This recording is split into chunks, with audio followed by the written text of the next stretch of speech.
Okay, everyone, welcome to today's session. Thank you so much for your patience.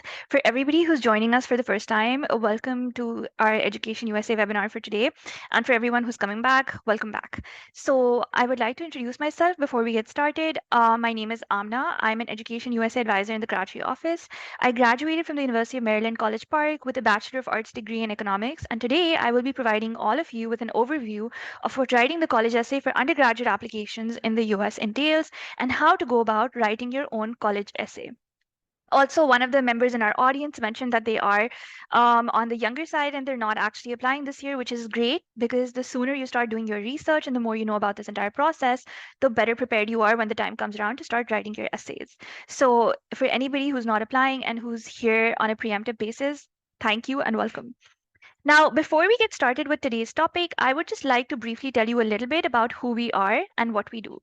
So, Education USA is a part of the US Department of State network. As you can see on the screen, we have more than 400 international student advising centers in more than 170 countries all over the world.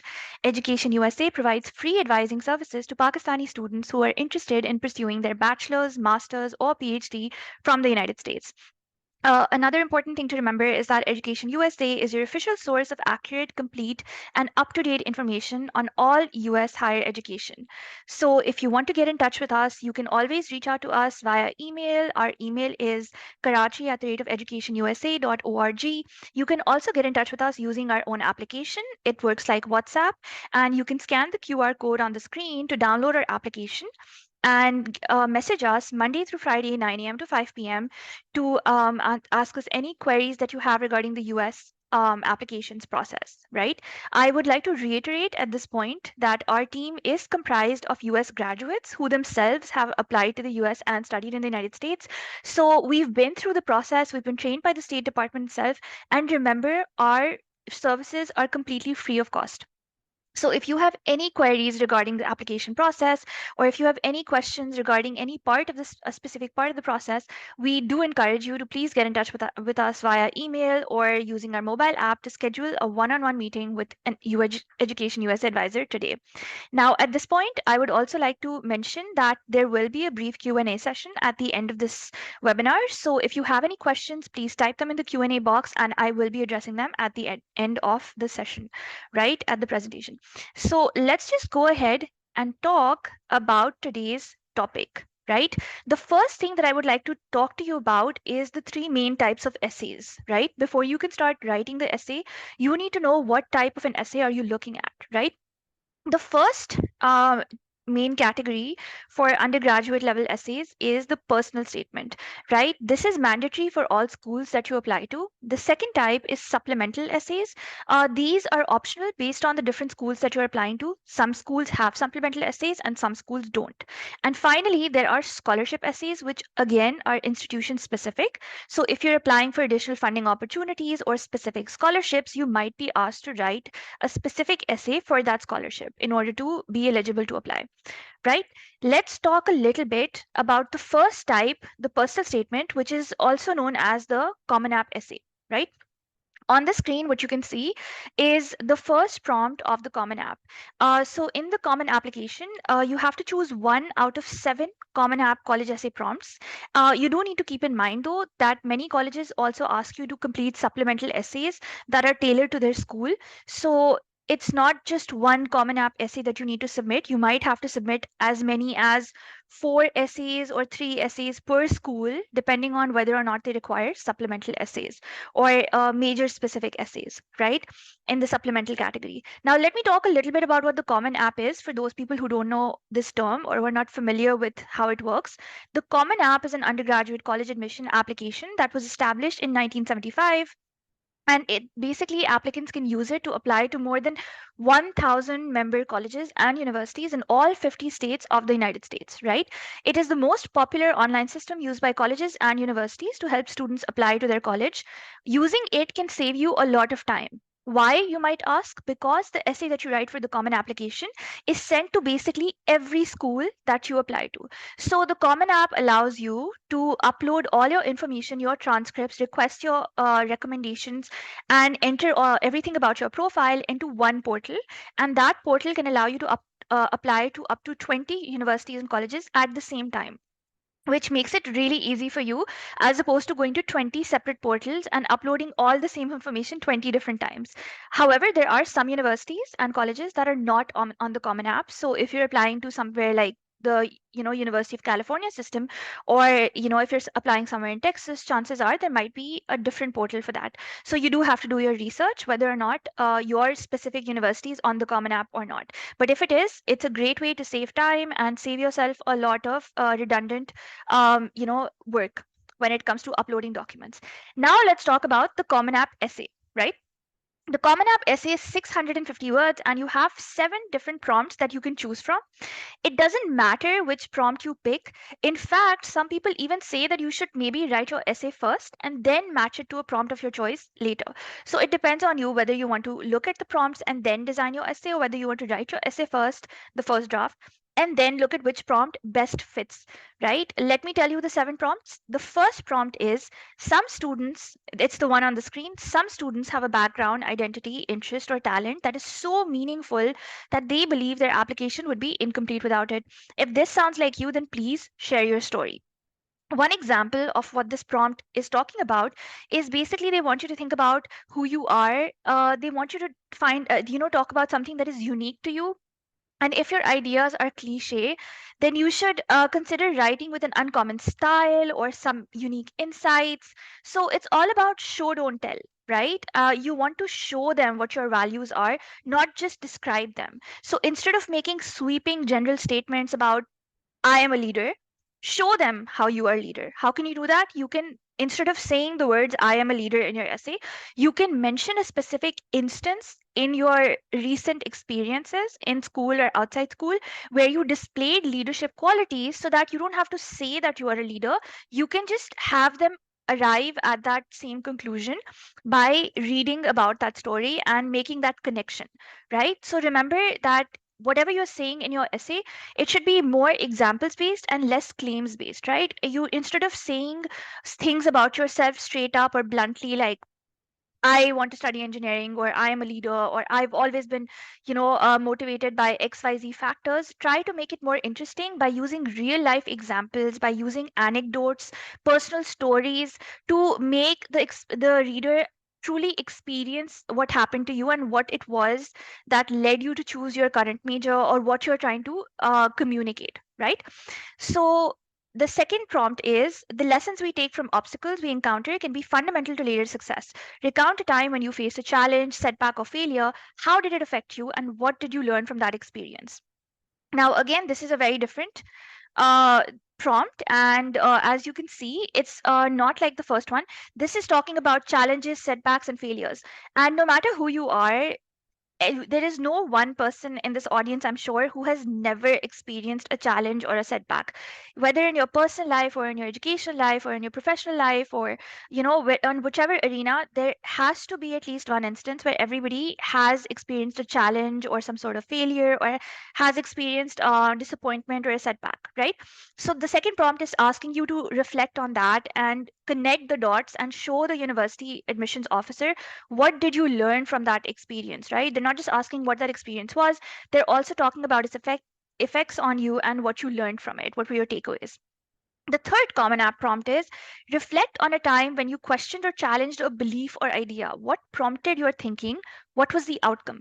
So, this is another unique one, which is forcing you to kind of think outside the box, think about one time that you actually challenged an idea or a belief, something that you always took for granted, and perhaps something made you revisit that assumption, or that belief, or that thinking pattern.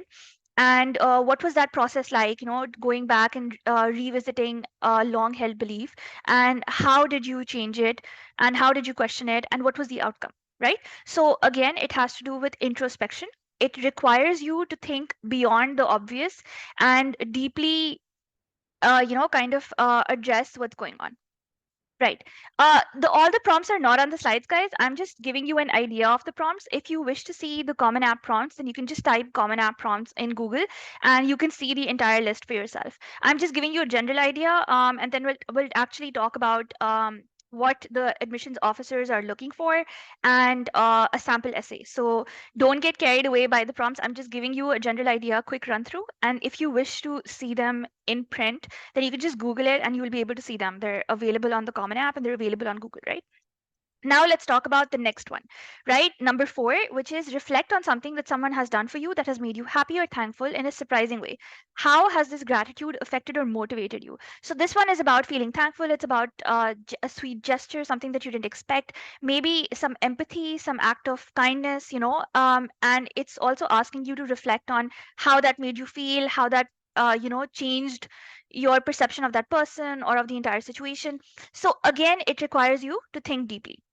Next, discuss an accomplishment, event, or realization that sparked a period of personal growth and a new understanding of yourself or others, right? So, this is asking you, prompt number 5 is asking you to basically think about a period where you experienced significant personal growth and you learned about new things regarding yourself and what made you grow as a person and what did you find out in that entire period. Then we have the second last prompt, which is describe a topic, idea, or concept that you find so engaging that it makes you lose all track of time. Why does it captivate you? What or who do you turn to when you want to learn more? Right? So, a lot of us are really passionate about a specific topic in our lives. It could be something educational, it could be something non educational, right? It could be something like, current affairs. Maybe if you're reading a newspaper, you get so lost in the process that you lose all track of time and you are just completely transported into whatever it is that you're reading about, or maybe it's something else, right? So this one requires you to talk about something that you feel so strongly about that it transports you into a different realm where you lose all track of time. And finally, we have the seventh prompt. The seventh prompt is the most open prompt. This is why people don't say that you can write the essay first, because the seventh prompt is pretty much saying that share an essay on any topic of your choice, any topic. It can be one that you've already written, one that responds to a different prompt, or one of your own design. So as you can see, the Common App is very flexible when it comes to having different prompts and giving you options on what to write. Right. So now let's talk about the next. Right. Now let's talk about the next thing, which is what are admissions officers looking for in your Common App essay? Now that I've given you one example of a prompt and I've given you a list of all the 7 prompts and given you an idea of what the Common App is, you need to think about what are the university admissions officers actually looking for in your Common App essay as a student, right? So the first thing that these university app admissions officers want to know is, who is this person, right? They want to know who you are. Who are you? What are you made up of? What are your priorities? What are the unique characteristics that only you possess?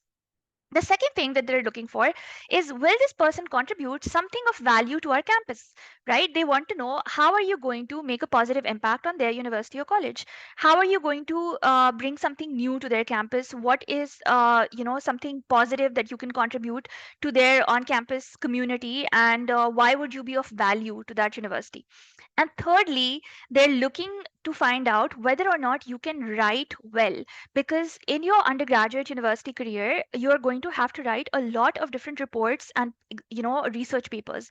Or regardless of which major you choose, chances are in your introductory courses you will have to write a lot. And when you have to write a lot, universities want to see, are you ready for that level of academic writing that is required at the undergraduate level? Can you communicate your ideas clearly? Are you do you have a command over the English writing language in such a manner that you can aptly, succinctly, but powerfully put your ideas across, right? So the important thing to remember is that the reader of your essay should get a clear picture of what you value and how you will put those values into action. Now let's talk about the next thing. So, how do you start, right? A lot of my students often ask me, but Miss Amna, how do we start? How do we start writing our essay? We don't know where to begin. And the first most important part of starting the Common App essay is to brainstorm, right? Because, like I said, the universities want to know who you are, and you can only answer the question who you are if you know who you are, right? You can't tell somebody else what matters to you if you yourself don't know what your values are. So, this is where brainstorming is such an important part of the writing process. You need to take some time in the beginning and sit down alone with yourself and figure out what it is that matters to you and brainstorm. The second thing is you need to start your essay by structuring your essay. So once you know what your topic is, you need to start planning how you are going to talk about that topic, right? Break it down and figure out what are you going to talk about first. What is the second paragraph going to be like? Is it going to be in chronological order? Is it going to be about different events that happen in different, like, different parts of your life? You need to decide what is the structure of your essay. And finally, the third important step is you need to draft, revise, and repeat. What does this mean? Basically, you need to write the first draft, and then you need to be willing to go back and revise that draft according to the feedback that you get from your peers and from your counselor, from us, the Education USA advising team, and go back and reincorporate our feedback into your essay. So you can't get too attached to the initial draft, because at the end of the day, if you want to write a powerful, moving, standout common app essay, or any essay for that matter, you need to make sure you're willing to go back and make changes time and time again until you feel 1000% satisfied with the final product, right? With the final outcome. So let's go ahead and talk about what do you think is the purpose of the Common App essay? So here I will give you a quotation, a great quote that I came across while I was preparing for this presentation, which was by Jennifer Blask, who's an executive director for international admissions at the University of Rochester. So somebody asked her, what is the purpose of the Common App essay? And she said, so much of the college application is a recounting of things from the past, right? Past grades, old classes, activities that you've participated in over several years. She said that the Common App essay is the chance for the student to share who they are now and what they will bring to a university's community on campus, right? What this means is that this essay is one of the few things in your application which is non-numerical, right? This is not numbers. This is your one chance to shine through and tell the university admissions officers who you are, what are you bringing to the university, and what is unique about you, and what makes you stand out. So if you're going to repeat your activities as it is, or if you're going to say the same things that are already there in your profile, that's going to make it very redundant. You need to remember that your essay needs to be different from the rest of your application. It needs to go beyond the rest of your application, and it needs to really connect the dots when it comes to you being the right candidate for that university, right? So always make sure that you keep this in mind when you're writing your essay. Now let's talk a little bit about some brainstorming activities. So towards the end of this presentation, I will tell you about a resource that you can use to access different brainstorming activities. It's called College Essay Guy, right? And College Essay Guy is an excellent resource. He has 5 different activities that he does with students to help them brainstorm and get them started on thinking about who they are and what topics matter to them and what were the most significant experiences in their lives. So we'll talk more about that towards the end. Now let's talk about the why essay, right? So far we were talking about the supplemental, the personal essay. Now let's talk about the why essay. The why essay is another type of essay. This is basically a university asking you the question why engineering, why Yale, why Stanford, why University of California, or why University of Rochester. And they might ask you what attracts you to Bennington College. So in this essay, the important thing to remember is that universities want to see how deep your interest is and how well you have researched that institute, and whether or not you know what your reasons are for pursuing what you want to pursue. For example, if you want to do engineering, then they want to know, have you thought about why you want to do engineering? It should not be just because my neighbor told me that engineering pays well. You need to go beyond that. You need to really think about, is some engineering something that I'm passionate about? Is it something that I can do well in? Is it something that really speaks to me? Is it something that this university is known for? So there's so many different reasons that you can mention in the why essay, right? And it needs to be beyond superficial reasons. Then they also want to see basically whether or not you're being honest, right? So they want to see students who are not just writing about engineering is a great field, engineering is so amazing, I feel so passionate about engineering. They want to see how are you going to make your essay stand out, right? Everybody is going to talk about engineering in their why essays. So you need to make sure that instead of repeating what's written on the college website, you are talking about uh, things that go beyond naming just professors or departments or fields or majors, and into the details about why they appeal to you. right? And one example of this is making your essay stand out or uncommon, right? Now, what exactly does an uncommon essay constitute? Well, today I'm going to be sharing an example with you. It's called the Costco essay. So can everybody type in the Q&A box if they've ever heard of the Costco essay? Please say yes or no so that I know whether or not you've heard of it.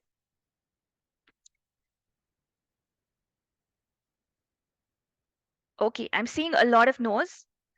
Okay, great. This is great because if you haven't heard of it, then you're going to definitely learn something new in today's webinar. So let me just tell you a little bit about the Costco essay. Thank you for being so responsive, you guys. The Costco essay is basically of the perfect example of an uncommon essay because it is an essay which got the writer, Brittany Stinson, accepted into 5 out of the 8 Ivy League universities. She got accepted to Yale, she got accepted to Columbia, she got accepted to University of Pennsylvania, she got accepted to Dartmouth, and she got accepted to Cornell and Stanford, right? So she got accepted into a lot of different universities, and this is the essay that she wrote. So at this point I would now like to tell you why the common app essay, which is called the Costco essay, is such a great example of an uncommon essay or a standout essay. How many of you know what Costco is? Q&A box, guys. How many of you know what Costco is? Does anybody know? Okay, great. Some people are saying that they know. That's great. So Costco is basically like a really, really, really big supermarket in America.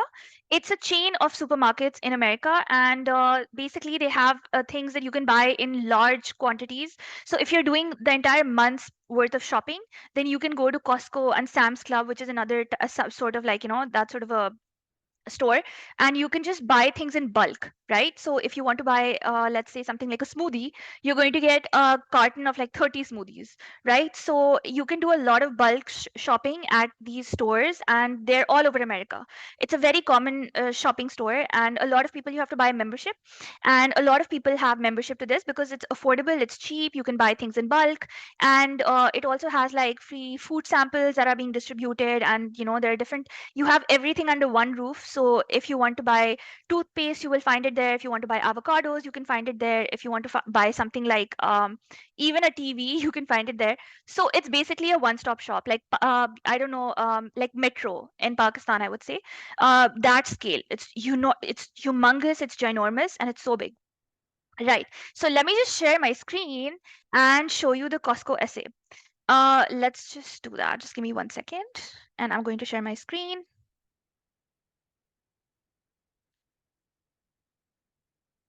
Right. Here we go. Okay, can everybody see my screen? Can you please type yes or no in the Q&A box?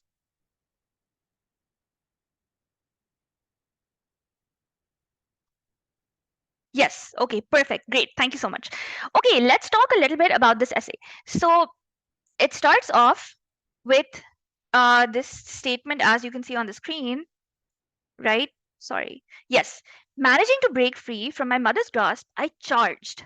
Right. As you can see, it starts with action, right? There's this, the narrator, the person who's written this essay, is in the middle of the action, and it is a scene that is being vividly described, and it engages the reader right away. Right? You want to know what happens next because this is about somebody breaking free from their mother's grasp, and charging. Charging means moving forward.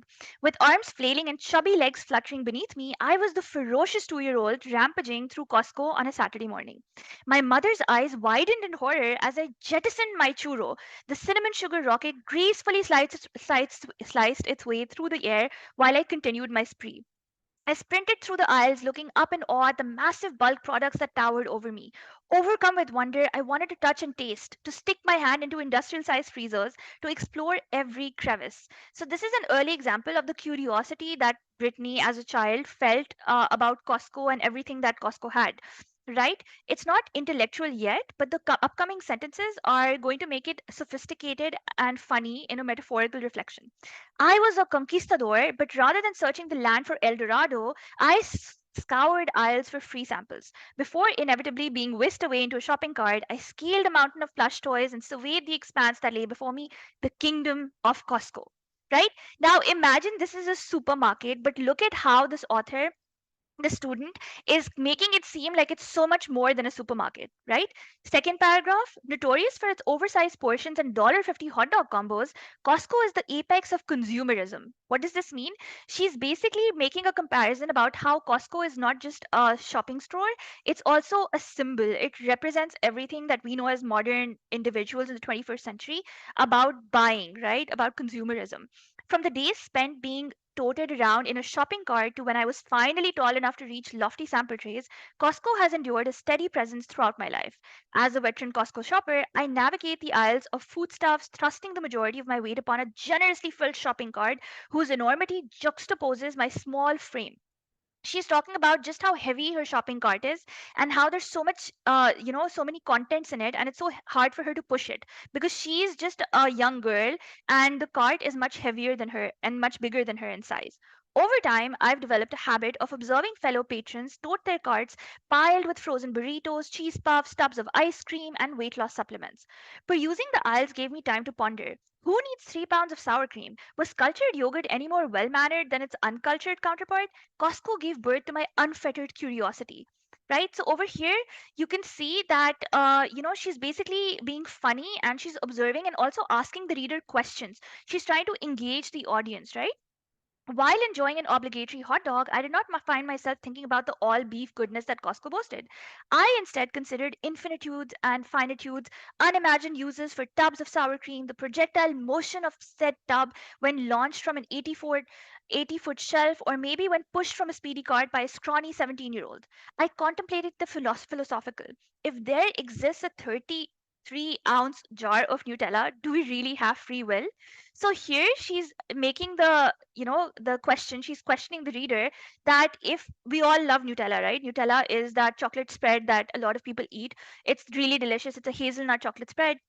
And she's asking that if there's a 33-ounce jar of Nutella, which obviously everybody will want, then do we really have free will? Because everybody will want to eat that, and how will you be able to stop eating it, right? I experienced a harsh physics lesson while observing a shopper who had no evident familiarity of inertia's working. With a cart filled to overflowing, she made her way towards the sloped exit, continued to push and push while steadily losing control until the cart escaped her and went crashing into a concrete column 52-inch plasma screen TV and all. Purchasing the Yuletide hickory smoked ham inevitably led to a conversation between my father and me about Andrew Jackson's controversiality. There was no question Old Hickory's dedication.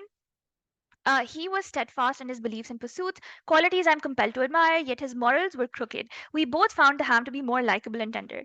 Then the second last paragraph, I adapted my exploratory skills, fine tuned by Costco, towards my intellectual endeavors. Now she's directly making a connection between how she used to explore Costco, the supermarket, with how she likes to explore the world of intellect, right? How she likes to explore her studies and different topics that are more educational, right?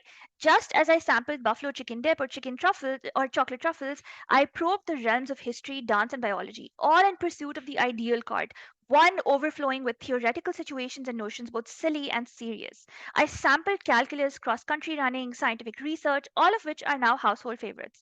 With cart in hand, I do what scares me. I absorb the warehouse that is the world. Whether it be through attempting aerial yoga, learning how to chart black body radiation using astronomical software, or dancing in front of hundreds of people, I am compelled to try any activity that interested me in the slightest. My intense desire to know, to explore beyond the bounds of rational thought, that is what defines me. In the last paragraph, she is starting with again a connection between Costco and how her experiences at Costco are so important to her because they represent who she is as a person. Costco fuels my insatiability and cultivates curiosity within me at a cellular level. Encoded to immerse myself in the unknown, I find it difficult to complacently accept the what. I want to hunt for the whys and dissect the hows. In essence, I subsist on discovery. And that is how she ends her essay by summarizing everything that she said in the 650 words and going back to making the connection of why Costco is such an important part of her life and how it demonstrates her as a student, as a young individual, interested in discovering the world outside, just like she used to be interested in discovering the world within Costco. I'm going to go back to my presentation, so just give me a second. But I hope you found that useful in understanding just how you can uh, write this. Sorry, one second. Can everybody see my screen? Yes, you can. Right. Great. So let me just do that. One second.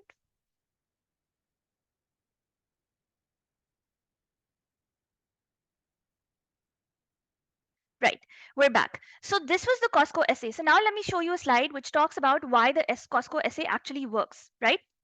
You can take a screenshot of the screen, by the way. Here's a link to see the Costco essay for yourself if you want to see it at a later time. So you can copy this link, enter it in your phones or your laptops, and you can visit the site where you can read the whole essay for yourself later after this webinar. The four reasons that the Costco essay works and stands out to an admissions officer. Number one, topic choice. How many of us, when we're thinking of writing a college essay, think about writing about a supermarket, right? Not a lot of people. But the essay, it works because it's a refreshing take on a very common experience. Everybody has to do groceries every month. There's nothing new about it. But the author, this student, this particular student, they did something different by making it new, right? By making it more refreshing, by making it feel different. The second thing was the theme. The author used this topic to demonstrate her intellectual curiosity, right? How she is very keen to discover things as a student, as a young individual. The third thing was the quality of writing. She used this essay to effectively showcase her excellent writing abilities. The way she connects everything in her essay, the structure, it flows, right? It flows effortlessly, and it was very easy to read as somebody who's exhausted after reading application after application. You don't feel tired when you're reading this essay. And finally, the tone. As you saw, she was writing in a very fun, approachable tone with a lot of humor and wit, which shows that, basically she was not being too serious. She was not being too boring in her tone. She was not being too mundane. She was just being quirky, funny, right? Interactive. So that's how the essay becomes a great read for the audiences, and that's why it helped her kind of make a positive impression on all the admissions officers who did accept her application. Now, one of the things that she mentioned about essay writing is that she said that one of her best friends told her that if you find an essay on the ground, if your friend finds your essay on the ground and it has no name on it, they should be able to tell that it's yours just by reading it. And that is basically key. That if I was to find your essay lying around on the ground after you've written it, your essay should be so true to your personality, your values, your experiences, that I should be able to tell, okay, fine, XYZ person wrote it because I know XYZ person and I know that this is what matters to them, right? So you have to stay authentic and you have to stay true to yourself. Now let's talk about supplemental essays. Supplemental essays are, different prompts like tell us what comes to mind when you read the following statement, never fear change. So maybe they want you to write more about a specific statement like that, or it might be something as simple as tell us more about one of your extracurricular activities or one or more of your extracurricular activities. So they have multiple purposes. They're for larger schools who want to see interest and research, and they can give you interesting topics where you can showcase different aspects of your personality, because they want to find out, the universities want to find out that whether or not your values align with their university mission, their vision, and whether or not you have the academic ability and the community service, intellectual curiosity, and research background to be a good fit for their program. So you should also brainstorm in this case, look at a few different scenarios, do a little more analysis about yourself, your personality, your characteristics, and just make sure that you're making a good attempt at answering the prompt, but also being like making it stand out, so making it your own, right? And not just writing a common essay, but making an essay stand out by making it interesting and different and true to you, okay, as an applicant. Now if you're applying for scholarships, then you might also have to write a scholarship essay. So this scholarship essay basically tells the universities about you. It tells them what impact sports might have had on your life. They could ask you, how have you contributed to your community, what community service have you done. They could ask you, why do you want to study or pursue XYZ major, whatever you're interested in majoring. So broadly speaking, they just want to know what are the skills, qualities, values, interests that you've developed that will contribute to their campus, right? And why do so many schools ask about extracurricular activities? Because this is a great way for them to learn more about things that you haven't already described in your personal statement, right? So you need to make sure that you are talking about your chosen major, and even if you're going in as undecided or if you're not sure about your major, you should talk about the top majors that you are interested in and try to connect the dots between them. right? For example, I was confused between economics, business, and finance, but all of them had to do with analysis. So if I was you and if I was writing a scholarship essay about why I've chosen to study these one of these three things, I would write about how I like to, explore the analytical side of things, and how studying a field like one of these will equip me with the knowledge and tools that I need in order to make real life analyses and syntheses about things that we see in an everyday on an everyday basis as a citizen in a different country, right? Like the GDP, or how the country's finances are managed, or what are the repercussions if the tax becomes too high, and so on and so forth. So let's talk about the next thing. Like I said, in order to get started, the first thing is brainstorming. You can also try free writing. So just take a piece of paper, take a pen, and just start writing, right? It doesn't have to be in a structure, it doesn't have to be in paragraphs, just write. This helps you get your thoughts on paper and helps you figure out what exactly are the main things that you want to be thinking about, what are the first thoughts that come to your mind when you think of a prompt. Then you can also structure a draft. You can rewrite it and then get feedback on it, and finally you need to revisit that draft that you wrote and fine tune it based on what the universities are looking for. So how to get started? Just introspect, which means just talk to yourself, look inwards, and find something unique about yourself. Don't worry about the flow in the beginning, don't worry about the structure, just throw ideas on a page and see what sticks, right? Also assign yourself small realistic deadlines, like, okay, I will have the outline of my first draft ready by June, then I will have the actual first draft, which is structured, ready by August, and maybe I'm planning to get the second draft done by September. So, what are some free writing exercises right here? Well, these are some practice prompts. What has been the greatest moment in your life? What was the worst moment of your life? What was the most embarrassing moment? What is one word that your best friend would use to describe you? This is a really good one, by the way. If you don't know how to describe yourself, imagine that your best friend was describing you. How would they describe you? That's a really good way to think about it. And finally, what's more important to you, financial stability or doing what you love, right? So, how do you start these free writing prompts? Find a place without interruption. Set a 5-minute timer. Once you start, don't stop writing until the time is up. Don't edit, do not revise. Write whatever is coming to your mind and then underline the important parts once you are done. Now let's talk about the essay structure. Everybody knows this, so this is, we're going to keep it brief. There's the intro. The intro needs to have a hook or a thesis statement, right? Something that grabs the reader's attention and makes them want to read the next sentence and the upcoming paragraphs. Then there's the body. This is the main crux of the essay. This is where everything that you want to talk about will be mentioned. And then there is the conclusion. In the conclusion, you need to, instead of just repeating what's been said in the intro and body, you need to connect the dots and kind of synthesize, which means mention what you said but then also take it one step further by saying what's the big picture implication of, maybe you want to becoming an astrophysicist. So what's the big deal about that? So many people want to become astrophysicists. So you need to take it one step further and then tie everything together in your essay so that it leaves a really positive impact on the reader once they're done.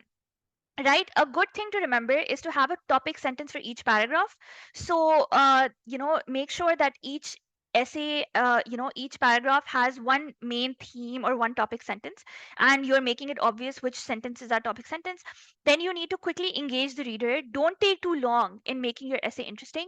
Paint a vivid picture, use adjectives, don't be passive, use an active voice, and make sure that you're expanding on your themes. You're not just repeating yourself, but you're going one step further, right? So just make sure when you're finishing, your reader should know who you are as a person. That's your goal.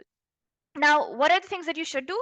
You should be original, you should be authentic, you should demonstrate social conscience, which means you should show the universities you're not just interested in personal development, you're also interested in giving back to society, and giving back to your university, in giving back to the major that you want to pursue, that you're thinking big.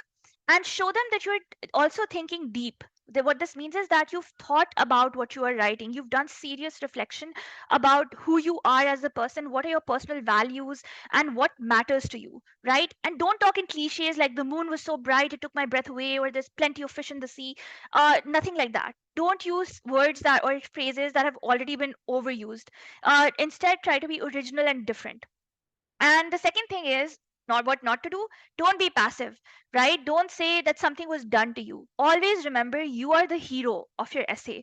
This is your story. It needs to be about you. It needs to be in active, in active tense. It shouldn't be something that was happening to you. It should be something that you were doing. You were taking the initiative. The second thing is, don't make other people the hero in your story. Don't make them the protagonist. You need to be the good guy. You need to be the hero. You need to be the one who everything is about. Don't try to be somebody else, right? If you don't like something, don't pretend that you like it, because the reader will figure it out. And just be authentic and true to yourself. And also, don't use flowery language with no substance. What this means is, don't try to sound too fancy. If as you saw in the Costco essay, yes, there were some terminologies that were more complicated, but it's fine if you're not using big words or words from the thesaurus. It's perfectly fine. So instead of trying to sound smart, you should actually keep it simple and connectable. The goal is to be able to relate, right? The reader should be able to relate with you. And if you are using such complicated words that it's taking away from that powerful aspect of your essay, then that's not going to work. So make sure you're being uh you know comprehensive and comprehensible, right? Now, what are the things that you should write about? Well, you can write about your passions, your skills, and your talents. You can write about your personal story. You can write about different meaningful ideas and commitments. What should you not write about? You shouldn't write about inappropriate topics, right? And you also shouldn't write about controversial topics like politics or religion, because there's no guarantee that the person who's reading your essay is going to share your same thoughts. Similarly, you shouldn't just repeat everything that your transcript and activity list already has. That information is there. So say something beyond that, right? Think big picture, connect the dots. You also shouldn't write about tragedies, right? So don't mention about the death of a grandparent. A lot of people write about the death of a grandparent. Uh, if you are mentioning it, then make sure you're doing it in a very different and unique way, right? For example, the Costco essay was about shopping, but it was done in a very different and unique way. So don't talk about relationships, romance, and breakups, or divorce or heartbreak or any of that, because again, it's a sob story. So don't make your essay all about sadness and grief. It needs to be beyond that. A lot of people talk about these things. So you need your essay to stand out. Unless you're doing it in a very unique way and you have a very powerful story to tell, which you can tell in a different manner, it just don't do it. Similarly, don't make it the confessional. What this means is, don't just start saying, I made so many mistakes in my life, this is everything that I have done wrong, I wish I could go back in time and fix them. That shows that you are not happy with the choices that you made. That shows that you are not in a space where you are happy and content with your current self. Instead of that, even if you have to mention about challenges and setbacks, use it to show growth, right? Instead of saying, I'm so sad that this happened to me, say, despite this challenge coming my way, I overcame it and I grew so much as a person in that process, right?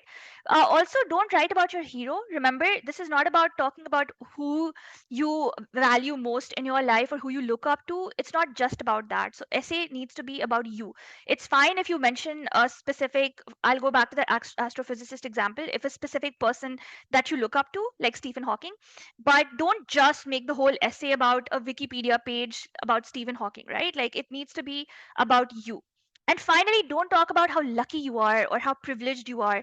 Don't make the whole essay about, I'm so blessed that my parents could afford to send me to this great school, and I'm so lucky that they can afford to send me to this great university.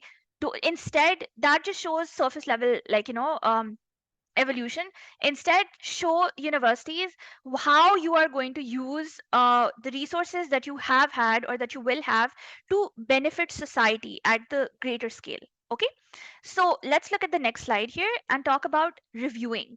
As important as it is to write your essay, it's even more important to have other people read it and give you feedback, right? So you should get feedback from your peers, from your teachers, peers as in your class, your best friend, and maybe your classmates, the ones you respect and are writing or also writing their essays. You can review each other's essays and give feedback, honest feedback. Then you can ask your teachers or your counselors on campus to review your essays. You can also get in touch with advisors like the Education USA team, and we'd be more than happy to give you feedback. You should also check for redundancy and repetition. So there should not be too much repetition in your essay, because every word is important. You have limited words. Also, there should be a clear takeaway. Your essay should not be a confused kind of like speech about what you want to do, to the extent that the reader doesn't even know what you're trying to say. And finally, it needs to be grammatically correct. So you need to make sure you do spell checks and you go back and you look at the grammar, right? So let's go to the next one. Here again, we have a sample intro with regards to the first prompt. I'm an Oxford Academy speech and debate team in both the Parliamentary Debate Division and Lincoln Douglas Debate Division. I write screenplays, short stories, and originated blogs, and I'm a regular contributor to my school magazine, The Glue Stick. I have accumulated over 300 community service hours that includes work in homeless shelters, libraries, special ed, youth camps. I have been evaluated by the College Board and have been placed within the top percentile. But I am not any of these things. I am not a test score, not a debater, nor a writer. I am an anti nihilist punk rock philosopher, and I became so when I realized three things, right? So this is one sample intro. If I did not include these italicized words, do you think that this was a good intro? Q&A box, please. Sorry, people are saying the screen is black. Can everybody see the screen? Okay, we can see the screen, right?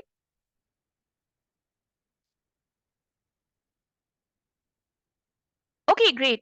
Okay. So do you think this is a good intro? I got one person saying no. Can everybody else also weigh in? Was this a good intro if I just take away the italicized part of the intro? No, right? If I just kept the non-italicized part, it's not a good intro because it's just repeating things that the university already knows by looking at your profile. So this is why it's so important to make sure that those last three lines are there, because without them, this is a very boring, intro. Okay, now let me take you to the next slide, a sample conclusion, right? Again, this is in response to prompt number one. Over here, you can see, but why college? I want a higher education. I want more than just the textbook fed classrooms in high school. A community which prizes revolutionary ideas, a sharing of multi-dynamical perspectives, an environment that ultimately acts as a medium for movement, similar to the punk rock community. I don't see college as a mere stepping stone for a stable career, prosperous life, but as a supplement for knowledge and self-empowerment. It is a social engine that will jettison us to the next paradigm shift. Now, how is this making you feel? How is this conclusion making you feel? Does it make you feel like, yes, you feel, yes, I agree with the writer, and I also feel like the punk rock movement is so important? Or is it just like, okay, it's just another boring conclusion? What's the big deal? Is it making you feel empowered? Is it moving you? Is it something that's powerful? Yes, great. So that's perfect. And now let's move on to the resources page. I would request everybody, if you want to take a picture of this, please go ahead and take a picture of the slide. This has some important links that you can use in your essay writing process. So as you can see, there are 4 different links, including Big Future, Princeton Review, College Essay Guy, and Grammarly. All of them will help you with the essay writing process and will assist you in fine-tuning your essay. Are we done taking pictures? Can I move to the last slide? Yes? Okay, great. Now let's talk about the questions that we have. Okay, so we have a question here. How can younger candidates like myself effectively navigate the delicate balance between staying true to their self and fulfilling the expectations of selection committees?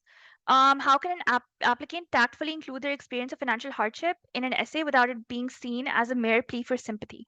Right. So the answer to your first question is the way to balance your essay and make sure that it's true to yourself, but also, is something that they want to see and they want to read and is filling in the blanks, is to write a draft and then revisit it and basically just see.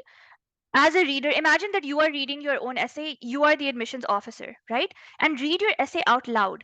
When you read your own essay out loud, you hear it for the first time and you see what's missing. This is one of the tricks of writing that, reading your own work really helps you figure out where are the gaps and how can you fix them. The second is obviously having your reviewers, give you feedback on whether or not they think you are doing a good job of balancing the two and connecting the dots. And finally, the third thing is if you've had financial hardship and if it has been a part of your personal story. For example, when I was writing, I had to move cities and countries. So I wrote about that. But there's a lot of people in this audience today, and there's a lot of us who have had to move and in their life, from a city or from a country or from a, community, whatever. or schools. So this is again a very common thing. The way to do it is to make sure the essay is not just about that, right? It needs to be a part of the story. You need to place that experience in such a way that it is a part of your story. It's a part of what you're trying to say, but it's not the only thing you're talking about. So if I had to start write about my experience, I would say that uh, while I would not start with having to move at the age of 14 to the United States was such a big deal. I would actually just start off with something that was unique to me that I used in my essays. Like ever since I was a young child, I always wanted to grow up and study, at a specific type of university or something like that. That's again, you need to come up with a good hook, and then you need to very delicately weave in the fact that yes, I moved, or yes, I had a financial hardship, but this is how I overcame it. This is how I have not let this dampen me or hold me back. And this is how, despite this little setback, I have, grown as a person, and I wish to give back to the community in the following years, and how I wish to do it. So yes, what your plan is. um Resources help us in writing SOP for scholarships. So when you visit these different resources, you will be able to see how they will assist you in writing for scholarships. Additionally, you can also go to the Education USA website and click on library, and over there you can see the entire resource library, which has more resources. Okay, sorry, one second, I've come back to the resources page. For which prompt was the Costco essay? You can see that when you go to the essay, they will tell you which prompt it was about. Right. So if you have specific profile related questions, you can always email us. Essay tips for perspective of undergraduate application. How can I make it unique? Okay, so again, with your essay, the first thing is brainstorming. You need to make sure that you brainstorm properly. And once you've done that, then you can see what are the parts of your personality and personal experience that you want to mention, right? For the government job question, can you please send us an email? Okay, great. How can backwardness be used as an opportunity? No, absolutely. If you haven't had the right resources, you can always use that to depict yourself in a positive light by showing universities that, even though this was a part of your personality or a part of your experience, that you didn't allow this to limit you, right? Okay, great. Do we have any other questions that I can take before we go? Just give me one second. Right. Um, Okay, that does bring us to the end of the questions. If you have any more questions for us, you can always reach out to us via email. I would like to repeat that our email is karachi@educationusa.org, and you can visit our website at educationusa.pk. So thank you so much for attending today's session. I hope you learned something useful and that you benefit from everything that you learned today. Once again, there are many more resources available on our official website, so please do make sure that you go there and you also register yourself as a student so that you receive emails and messages and alerts about upcoming webinars that we have on the same topic or on different topics relating to the US application process. Thank you so much, everyone. I hope you have a wonderful day. Take care.